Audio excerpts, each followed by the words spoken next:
नमो श्रीयतिराजाय विवेकानन्दसूरये सच्चित्सुखस्वरूपाय स्वामिने तापहारिणे। পূজনীয় স্বামী অবজোজানন্দজির লেখা স্বামীজির পদপ্রান্তে গ্রন্থ থেকে পাঠ। পৃষ্ঠা সংখ্যা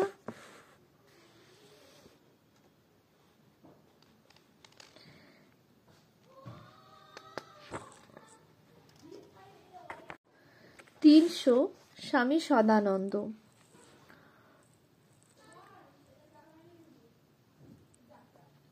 কলিকাতা নগরীর বস্তিতে বস্তিতে স্তূপীকৃত জঞ্জাল পরিষ্কার করিবার মতো যথেষ্ট সংখ্যক ঝাড়ুদার বা মেথর তখন কলিকাতায় ছিল না। যাহারা বা ছিল তাহারাও ভয়ে পলায়নপর। স্বামী সদানন্দ ঝাড়ু হাতে শহরের অলিতে গলিতে ঘুরিয়া আবর্জনা পরিষ্কার করিয়া ফিরিয়াছেন। যেসব ময়লা ঘাঁটাঘাঁটি করিতে বহুকালের অভ্যস্ত মেথররা পর্যন্ত সক্ষম হইত না, সদানন্দ সেই সব দুর্গন্ধময় ক্লেদপূর্ণ জঞ্জালও দিনের পর দিন অম্লান বদনে সাফ করিয়াছেন। পচা নর্দমা বা দুর্গন্ধযুক্ত কোনো আবর্জনা রাশি দেখিয়া কোনো মেথর হয়তো নাকে মুখে কাপড় চাপিয়া দূরে সরিয়া পড়িতে চাহিতেছে, নির্দ্বন্দ্ব সন্ন্যাসী প্রসন্ন চিত্তে মেথরের হাত হইতে ঝুড়ি কোদাল কাড়িয়া লইয়া আগাইয়া যাইতেন। এমন দৃশ্য দেখিয়া আরও 10 জন শিক্ষিত যুবক ছুটিয়া আসিত। মেথররাও লজ্জিত হইয়া কাজে যোগ দিত। সদানন্দ সকলকেই, এমনকি ক্লিন্ন শরীর মেথরকেও পরম সমাদর করিয়া আলিঙ্গন দিতেন। কোনো প্লেগ রোগী অসহায় অবস্থায় কোথাও আছে শুনিলেই মূর্তিমান সেবার ন্যায় সদানন্দ তাহার শয্যার পাশে ছুটিয়া যাইতেন। তাহাকে পূর্ণ নিরাময় না করা পর্যন্ত আহার নিদ্রা ত্যাগ করিয়া সেবায় মগ্ন হইতেন। কলিকাতাবাসী শিক্ষিত ভদ্রলোকেরা সেদিন এই সেবাব্রতী সর্বত্যাগী সন্ন্যাসীকে দেখিয়া বিস্ময়ে হতবাক হইয়াছিলেন।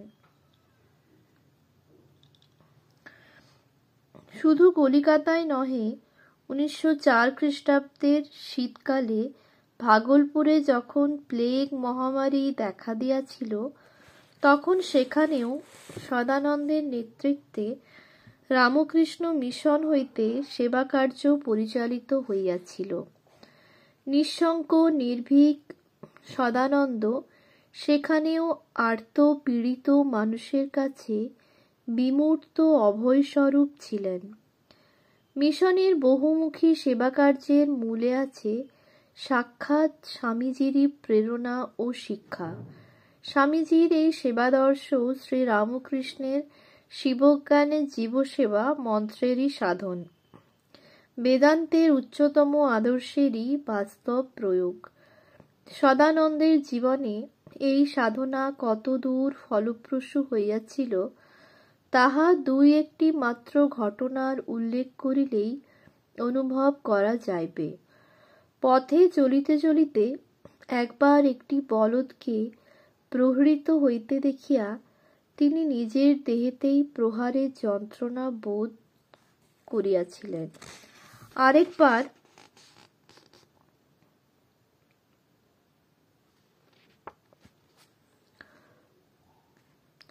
এক ধর্মশালায় রাত্রিযাপন করিতেছেন। প্রভাত হইতেই দেখিলেন যে রাত্রে তিনি এক কুষ্ঠরোগীর পাশেই শয়ন করিয়াছিলেন। প্রথমে তো ভয় ও শঙ্কা লইয়া ধর্মশালা ত্যাগ করিলেন, কিন্তু কিছু দূর গিয়াই জ্ঞান হইল যে কুষ্ঠরোগীও তো নারায়ণ। আবার ধর্মশালায় ফিরিয়া আসিয়া সেই কুষ্ঠরোগীর পাশেই নিজের জায়গা করিয়া থাকিতে লাগিলেন এবং কয়েকদিন পর্যন্ত পরম যত্নে তাহার শুশ্রূষাদি করিলেন। অন্য এক সময়ে সদানন্দ জনৈক বসন্ত রোগীর সেবা করিতেছিলেন। আকস্মিক কোনো কারণে রোগী আগুনের উপর পড়িয়া গেলে অগ্নিদগ্ধ বসন্ত রোগীর দেহকে তৎক্ষণাৎ শীতল করিবার জন্য তিনি নিজ দেহ দ্বারা তাহাকে আলিঙ্গন দান করিয়াছিলেন।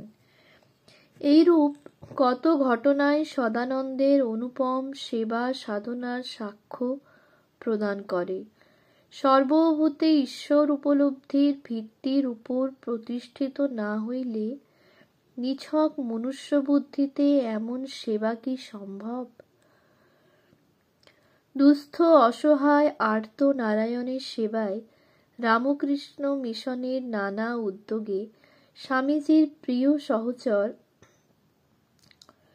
শারদানন্দজির উৎসাহ ও উদ্যমী সাধু কর্মীগণকে নিরলস কর্মসাধনায় উদ্বুদ্ধ করিয়াছে। সদানন্দ ওই সকল উদ্যোগের সূচনাকালে স্বামী শারদানন্দজির অতি বিশ্বস্ত অনুগামী ছিলেন। মিশনের সেবাকার্যের ইতিহাসে তাই সদানন্দ চিরস্মরণীয়। সদানন্দ দীর্ঘজীবী হইতে পারেন নাই। অকালেই তাহার শরীর ভাঙ্গিয়া গিয়াছিল।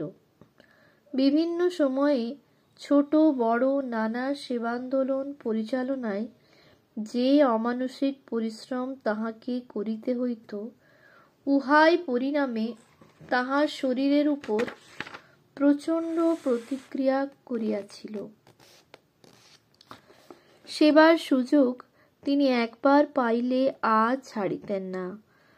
1903 ডিসেম্বর হইতে জীবনের বাকি কয়টি দিন গোপালের মা যখন বাগবাজারে নিবেদিতার গৃহে বাস করিতেছিলেন, তখন তাহার সেবা শুশ্রূষার ব্যাপারেও নিবেদিতাকে সদানন্দ সর্বতোভাবে সাহায্য করিয়াছিলেন।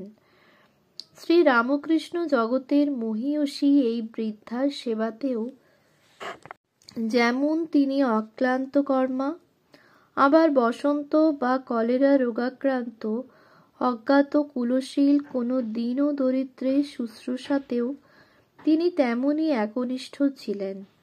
সদানন্দ চরিত্রের ইহাই ছিল বৈশিষ্ট্য। 1902 4 জুলাই স্বামীজির লীলা সংবরণের দিনে সদানন্দ মঠেই উপস্থিত ছিলেন।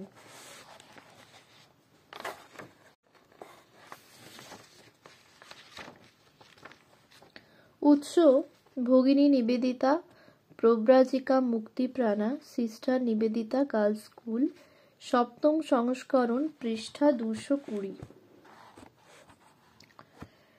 সদানন্দ ভাবিলেন, তাহার জীবনে সর্ববিধ সৎ ও শুভ আশা ও আকাঙ্ক্ষা এবং সাধনা ও সিদ্ধির আদর্শ প্রতিমাখানির বুঝি আজ বিসর্জন হইল।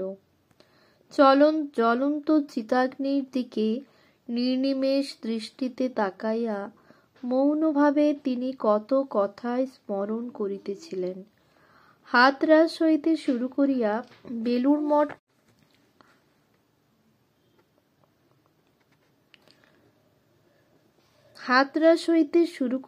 বেলুড় মঠ পর্যন্ত দীর্ঘ প্রায় 14 বৎসরের নানা দৃশ্যপট চলচ্চিত্রের মতো তাহার মানসপটে ভাসিয়া ভাসিয়া যাইতেছিল। বারবার মনে পড়িতেছিল শ্রী গুরুর অভয় আশীর্বাণী। স্বামী প্রেমানন্দজিকে একদিন স্বামীজি বলিয়াছিলেন, বাবুরাম, আমার চেলারা যদি 1000 বার নরকে যায়, তাহলে আমি তাদের 1000 বার হাত ধরে তুলব। তা যদি সত্য না হয়, তবে ঠাকুর আদি সব মিথ্যা জানবি। শ্রী গুরু দক্ষিণামূর্তি স্মরণ করিয়া হৃৎস্পন্দনে তাঁহারই কণ্ঠস্বরের প্রতিধ্বনি শুনিতে পাইয়া সদানন্দ সেদিন গঙ্গা তটে বসিয়া নীরবে চোখের জলে বুক ভাসাইতেছিলেন। শ্রী গুরুর অন্তর্ধানের পরে পিতা মাতৃহীন বালকের মতো তাহাকে বলিতে শোনা গিয়াছে, আমি তো স্বামীজির সেবা করবার জন্য জন্মেছিলুম। স্বামীজি চলে গিয়েছেন, আমারও আর দেহ রাখবার আবশ্যক নেই। স্বামীজির মহাপ্রয়াণের পরে ম্যাকলাউডকে লিখিত ভগিনী নিবেদিতার একখানি চিঠি 28 জুলাই 1902 হইতে কিছু অংশ এখানে উদ্ধৃতির যোগ্য। ওই অংশের ভাব অনুবাদ এইরূপ: সদানন্দ অতীব চমৎকার। তিনি বুঝেছিলেন যে কিছু ঘটবে, কারণ স্বামীজির করুণা অসম্ভব বেড়ে গিয়েছিল। খুব কোমল করুণ দৃষ্টিতে তিনি তাকাতেন, আপন মনে স্মিত হাসিতে ভরে থাকতেন। ব্রহ্মানন্দ ঠিকই বলেছিলেন। এবার উনি চলে যাবেন ঠাকুরের মতোই, কারণ প্রতিদিনই আমি ঠাকুরকে দেখছি ওর মধ্যে। সদানন্দ জানেন তিনি সর্বদাই আমাদের মধ্যে আছেন। যদি আমরা অন্যায়ও করতে চাই, তিনি রক্ষা করবেন। সদানন্দ তাঁর কাছে সন্ন্যাস নেন ঋষিকেশে। তখন একদিন জিজ্ঞাসা করেছিলেন, স্বামীজি, যদি আমার পতন হয়? তিনি তৎক্ষণাৎ জবাব দিয়েছিলেন, 1000 পতন হোক, কিছু এসে যায় না। আমারই সে দায়িত্ব। আমিই তোমাকে বেছেছি, তুমি আমাকে বাছনি। অতঃপর সদানন্দকে নির্দিষ্ট কোনো কর্মপরিধির মধ্যে দেখা না গেলেও জীবনের অবশিষ্টকাল জপ, ধ্যান, দেশ পর্যটন এবং ক্ষুদ্র ক্ষুদ্র যুবক গোষ্ঠীর মধ্যে স্বামীজির ভাব বিস্তার ইত্যাদি নানা পটভূমিকায় তাহাকে দেখা যায়। স্বামীজির সহচর্যে ভারতের এক প্রান্ত হইতে অপর প্রান্ত পর্যন্ত পরিভ্রমণের দুর্লভ সৌভাগ্যের তিনি অধিকারী ছিলেন। স্বামীজির মহাপ্রয়াণের মাত্র কিছুদিন পূর্বেও, এপ্রিল 1902, তিনি নেপাল পর্যটনে গিয়াছিলেন। ভগিনী নিবেদিতার নানা কর্মপ্রচেষ্টার বিশিষ্ট পৃষ্ঠপোষক ও উৎসাহ দাতারূপেও সদানন্দ সুপরিচিত ছিলেন। স্বামীজির তিরোধানের কিছু পরে সেপ্টেম্বর মাসে নিবেদিতা যখন বোম্বাই, নাগপুর ইত্যাদি অঞ্চলে প্রচার কার্যে যান, তখন সদানন্দও তাহার সঙ্গে ছিলেন। ওই বৎসরেরই ডিসেম্বরে তাহারা দক্ষিণ ভারতের দিকে গিয়াছিলেন।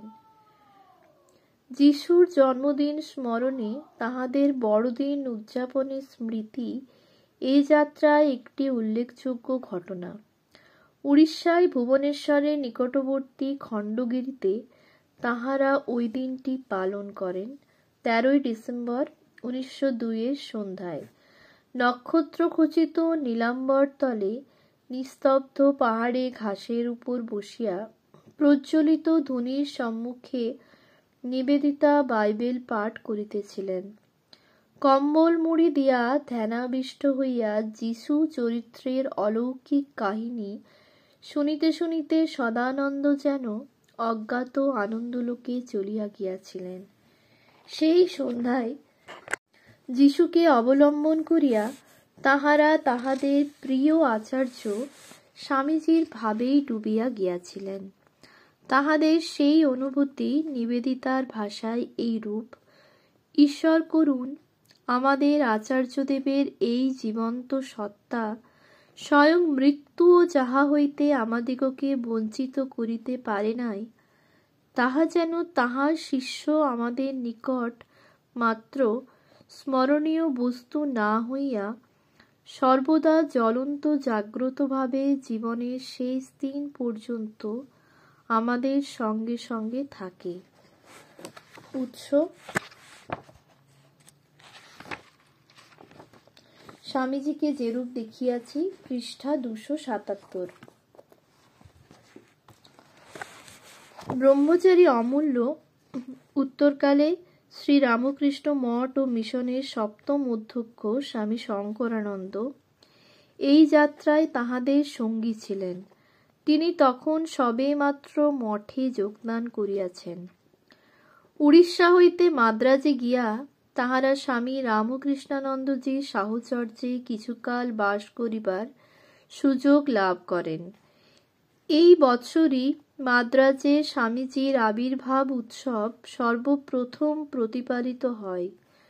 স্বামী রামকৃষ্ণানন্দজি ওই দিন প্রাণপ্রিয় নেতা আচার্য বিবেকানন্দের ভাবে তদ্গত হইয়াছিলেন।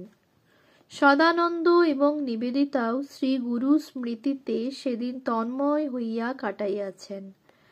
দক্ষিণ ভারত ভ্রমণের কালে মাদ্রাজ শহরে ও আরও কয়েকটি স্থানে তাহারা স্বামীজীর বাণী প্রচার করিয়া ফিরিয়াছেন।